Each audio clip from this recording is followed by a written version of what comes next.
It's been years since I last used an xDuoo digital audio player. Does this new X5 prove that I've been missing out? Well, the short answer is no. This thing kind of stinks, but let's talk about exactly why. So this is a new audio player, as far as I can tell, from xDuoo, coming in at $209. So not exactly cheap, and it's not an Android-based audio player, as is kind of becoming more common. In fact, a lot of people prefer these non-Android based audio players because they don't want Android. They want a more pure kind of audio oriented experience. And I guess with something like the X5, you get that, but it's got a couple things about it that I feel like are frankly just flat out disqualifying, but I guess I'll leave those to you. Shout out to Shenzhen Audio for sending this in for review though. If you want to check it out, of course, I will have them linked in the description down below. But with that said, here's the box. It's got a high-res logo on it, so that's cool. And here's what you get inside the box, which is the audio player, and you get a charging cable, USB-C charging cable. There is also a screen protector that is on the device by default, but as is typical, it's a plastic screen protector, so I always remove them because I don't like the way they feel personally. But if you are really concerned about the protection of your screen, you can leave it on if you choose. But otherwise, let's just talk about the physical form factor, which actually is probably the best part of this player. It feels nice, and I kind of like the size of it. Like, it's nice and compact versus something like the Hibi R3. You can see it's got a little bit of a taller screen on it, maybe a little bit more thickness to it, but generally I like this thing. It feels like these are all, you know, metal rails, aluminum rails, I'm guessing. Here in the back, maybe that's a little bit of plastic, but this feels like a glass panel. Generally a nice build quality to it, but the physicality does have some of the problems I talked about. In fact, the main problem on this audio player is the buttons, the button situation. You have a power button and you've got volume up and down, but you don't have play, pause, track skipping. Like that's the main reason I use a digital audio player, is I want playback buttons. I want to be able to operate the device without looking at it, right? Just leave the screen off and go. And this one, unfortunately, doesn't have a play pause button, which, like, right off the bat for me is disqualifying. It's just wild to me, actually. Like, and there's not even like an omnipresent play pause button on the device when music is playing. In fact, let me get some music playing real quick. All right, we got, so if you're on this screen, you've got a play pause button, but if you go back to home, there's no play pause button. To get to that play pause button, you can swipe down. You get this kind of like iOS-like interface, and there you do have a play pause button. So that's kind of like the best case scenario. If I want to play pause the music, as I turn it on, if I have this lock screen on, okay, maybe I lied. There is that option, right? So if you have this lock screen turned on, you wait for the screen to turn on, now I can pause it. But if you don't have the lock screen turned on, you're gonna have to swipe down and get to that. So we're not off to a good start. What else did I want to say? Okay, actually a quick note. These buttons on here are actually remappable. So if you want to turn this into a play pause button, you can, but then you don't have volume controls. So it's just like you get to choose. Do you want to have volume controls, or would you prefer to have a play pause button or a track skip button? Because that's what you can map the other one to. And I mean, personally, if I'm spending $210 on a digital audio player, I would like to have both. Unfortunately, here with the xDuoo X5, you don't get both. Yeah, okay.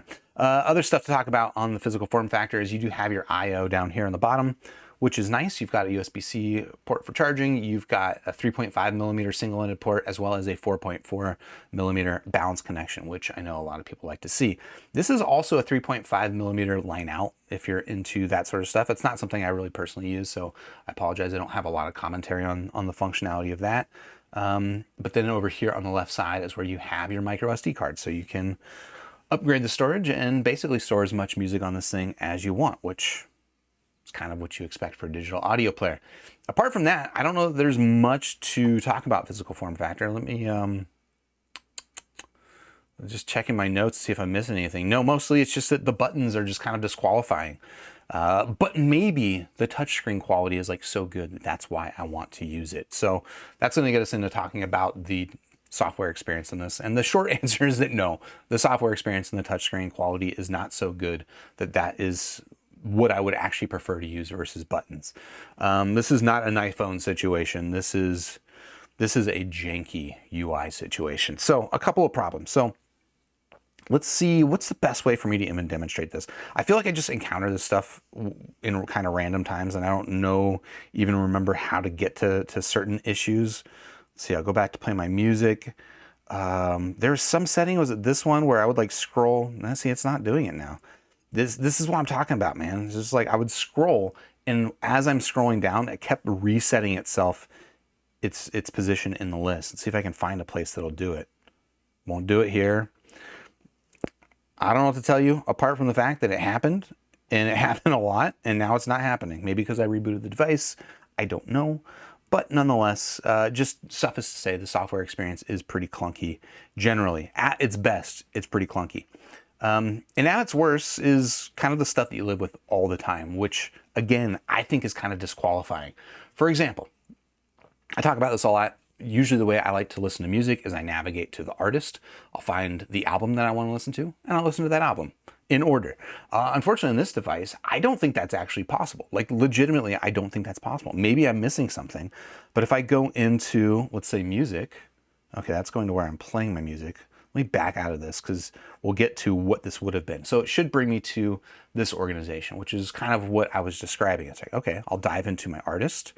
Let's go into Men I Trust, and then I'll pick my album. Oh, I can't pick my album. In fact, it's already picked every album for me and laid out the tracks in, I don't know if it's doing alphabetical order based on the file name, because all my file names do start with a number, or if it's organizing them based on the track order and the ID3 tags. I don't know what it's doing, but neither of these is what I want. Like, I don't want the first track from every album to play in order.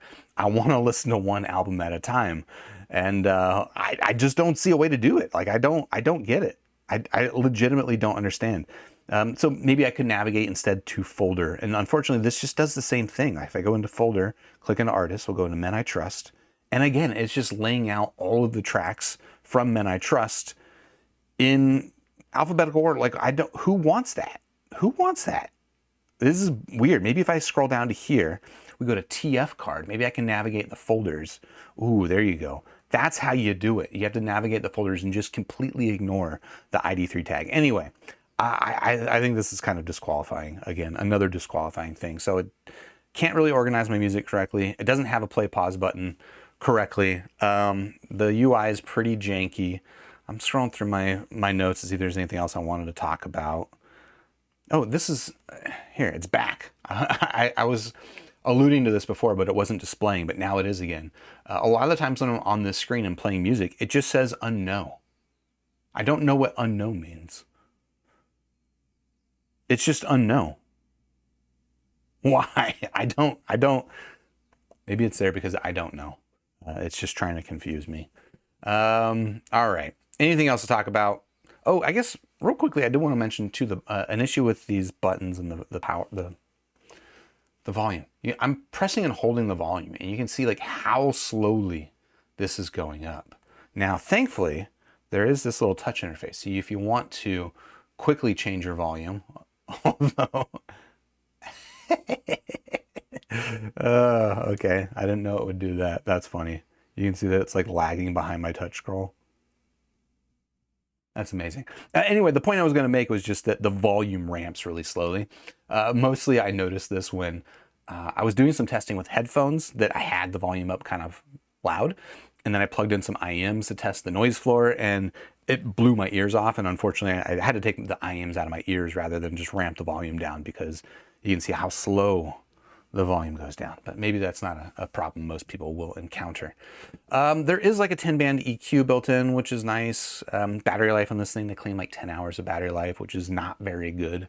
It's a 2600 milliamp hour battery according to what they claim, but I know 10 hours is about as poor as you can expect. Like, even most Android-based audio players are going to give you a lot more battery life than that out of even like a 2600 milliamp hour battery. So I'm not sure what this thing is using all the battery on. As far as like the sound hardware and stuff, it does have 2 Cirrus Logic chips, which is good to see that they've got, you know, some reputable brands in there. Like, I don't really worry too much about sound quality when I see that stuff. They are, if you're curious about the exact model, the CS43131. Okay. The 43131. And then as far as power output, there's actually pretty good power output on this. And this is probably why the battery life is a little bit on the poor side. On single-ended, you get 200 milliwatts of power. On balanced, you get 270 milliwatts of power. And frankly, like even on the 3.5 mil connection, even on low gain, it powers my Moondrop Cosmo plenty loud. Like 65% battery life, or sorry, 65 out of 100. Why do I keep saying battery? Volume level is what I mean to say. So basically, there's plenty of headroom, even with the Moondrop Cosmo, even on low gain, even on 3.5 mil. So I think there's going to be plenty of power output here for pretty much any headphone you can think of. They don't really say anything about the output impedance on this thing, but I did use it as an external DAC amp on my computer, which you can do, which is cool. And I measured the frequency response of the Truth Ear Zero Blue 2, which is actually pretty sensitive to output impedance. And this did measure with about half a decibel more bass versus using my Apple dongle. Now, is that because the output impedance on this thing is maybe a smidge high? And the Zero Blue is actually kind of sensitive to that sort of thing. You're going to get more bass out of that if you don't want it. Or is it just because this thing is tuned intentionally slightly warm? I don't know. Here's what I'll say. A half a decibel of added bass, in my opinion, is within the realm of placebo. If I didn't tell you that, you probably wouldn't be able to know that just by listening to it. By listening to it myself, I didn't notice that it sounded bassier or bloomier or anything than that. Although, actually, I did notice more so when I was listening to my Campfire Audio Aura, that it actually sounded a little bit brighter. I just checking my notes, I forgot about this. I did notice that it sounded a little bit brighter on things like guitar string plucks and stuff like that. So I don't know what the output impedance response of the Aura is supposed to be, but it's very possible. But those two kind of data points in combination suggest that the output impedance on this is probably north of 0, which 0 is where I want it to be. So there you go. In terms of the noise floor performance, and again, these are the things I usually notice in terms of sound quality on these devices. On headphones, like I didn't notice anything, right? Usually when I test noise floor on these devices, I have to pull out some really sensitive IEMs, which is why I had the Campfire Audio Aura, for example. If you've got something like a cheaper KZ IEM, a lot of those also are very sensitive to hiss. So you might hear the hiss on a device that has hiss. On this one, on the 4.4 mil balance connector, actually, I didn't really pick up any. I think that they controlled the noise floor pretty well on balance connection.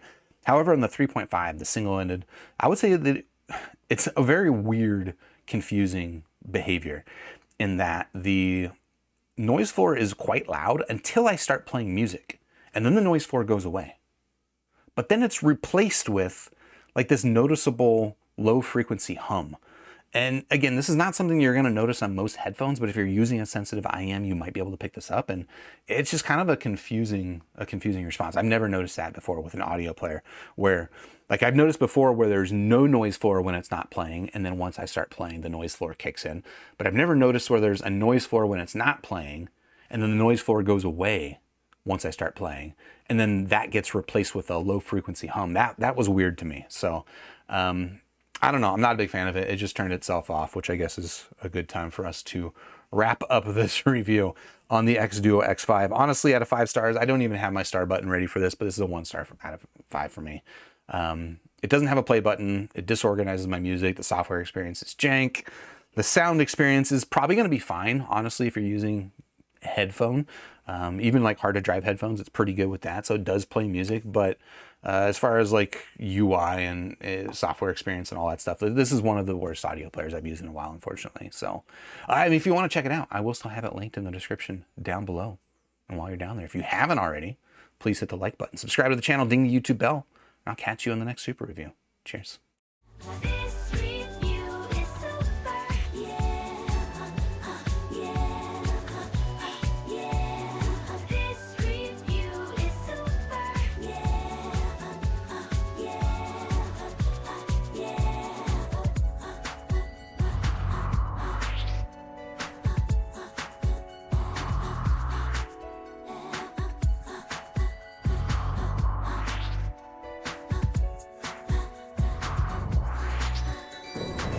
Join with the force of reviews. We now have the tools to brave the misleading world of audio fools. Hey, this review is super, and so are are you? Grab your headphones, sniff a graph, and share your thoughts in this pursuit. Let's get into the future. Let's